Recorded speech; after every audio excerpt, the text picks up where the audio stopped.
আপনারা যারা কাপল ব্লগ করছেন, যাদের স্ত্রীকে সামনে নিয়ে আসছেন, আপনার স্ত্রীকে লক্ষ লক্ষ কোটি কোটি মানুষ দেখছে, কোটি কোটি যুবক দেখছে, এই লক্ষ লক্ষ কোটি কোটি যুবকের যে চোখের জেনা, এটা কিন্তু আপনার উপর আসতেছে। আপনি হাজবেন্ড, আপনার উপর আসছে। নবী করিম সাল্লাল্লাহু আলাইহি ওয়াসাল্লাম বলেছেন, 3 ব্যক্তি আল্লাহ তাদের জন্য জান্নাত হারাম করেছেন।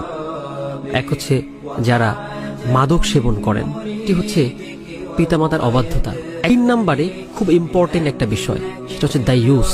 এবং দায়ুস কাদেরকে বলা হয় এটা আপনাদের বুঝতে হবে। যে ব্যক্তি তার স্ত্রী সন্তানদের বেহায়াপনা ও অশ্লীলতার সুযোগ দেয় তাকেই বলা হয় দায়ুস।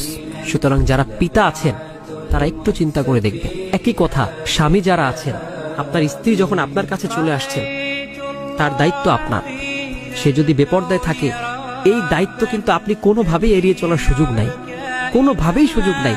আপনার জন্য হাদিসে ঘোষণা আসছে,